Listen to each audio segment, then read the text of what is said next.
Alerta en C5N, la información desde tribunales con Vanessa Petrillo. El dato que le damos como anticipo es que excarcelan a Leonardo Fariña. Le concede la justicia la excarcelación a Leonardo Fariña. Esto se produce horas después de haber declarado en calidad de testigo en una causa donde está imputado frente al juez Sebastián Casanelo.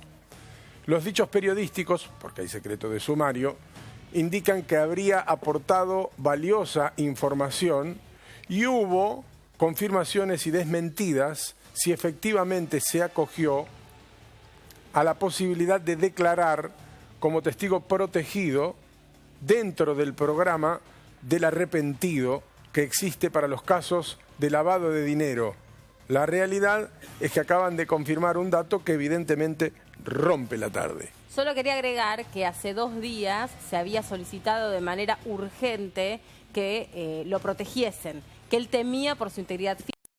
Había sido trasladado dentro del penal al Hospital Penitenciario Central para tener mayor control sobre toda persona que se le pudiera acercar e incluso atentar contra su integridad física, dado que tuvo una maratónica declaración frente al juez y a donde empezó a enumerar y a presentar documentación. ¿Se acuerdan que en simultáneo, mientras él declaraba, se iban llevando adelante distintos allanamientos? Porque él lo que tenía justamente para acogerse a la figura del arrepentido era respaldar esos dichos que le estaba diciendo con documentación que permitiesen que él declarase de esa manera. Leonardo Fariña había denunciado en las últimas horas haber sufrido amenazas y su familia, por supuesto que fuera del penal, había recibido una custodia de la Policía Metropolitana. Por otra parte, estaba en una celda aislado dentro del penal de Ezeiza y, según algunas fuentes en las últimas horas, comía solamente lo que le llevaba su abogada porque no confiaba en lo que pudieran darle como alimentos en el penal por temor a ser envenenado.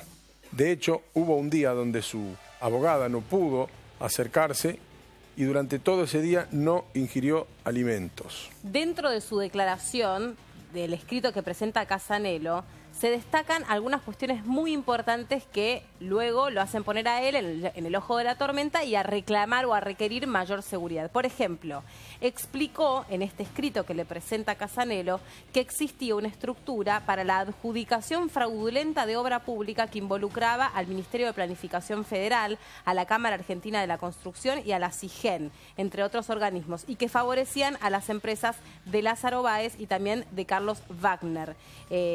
Entre otras cosas, explicó la participación que se requirió de la FIP, de la UIF y del Banco Central. Estoy haciendo un repaso muy general de los papeles que presentó al juez Casanelo y que después se tuvo que convalidar o se tuvo que robustecer con la documentación que se salió a buscar en distintos allanamientos. Y a partir de ahí, el miedo permanente que tenía Fariña y a través de sus abogados se empezó a manifestar con la necesidad de que fuese o trasladado a otro penal o que fuese custodiado exhaustivamente, bien de cerca, porque corría, según él, riesgo su vida. Recordemos que después de la declaración de Leonardo Fariña, el propio fiscal Guillermo Marijuán solicitó imputar a la expresidenta Cristina Fernández de Kirchner a partir de lo que se denomina periodísticamente como la ruta del dinero K. Hoy hizo referencia a Cristina Fernández de Kirchner en su discurso frente a los tribunales, cuando hizo mención a la participación de las empresas offshore de la familia Macri en los Panama Papers. Sin nombrar Panama Papers, dijo, buscando la ruta del dinero K, se encontraron con la ruta del dinero M, haciendo referencia a esta investigación judicial. Fariña pidió hace 2 días su excarcelación. En todos lados figura como un detenido que se acogió a la figura del arrepentido, pero es cierto lo que decía Guille, que se había suscitado debate y que todavía no estaba claro si efectivamente se le había otorgado ese beneficio o no.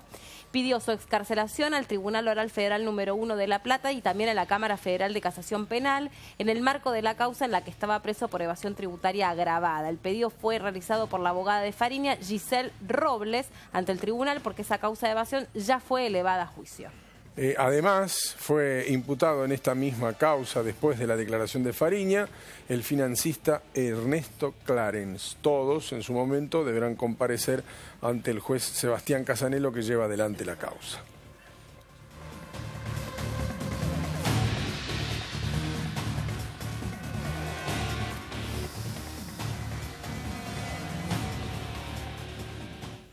Estábamos repasando algunos fragmentos del discurso que dio hoy la expresidente Cristina Fernández de Kirchner en las puertas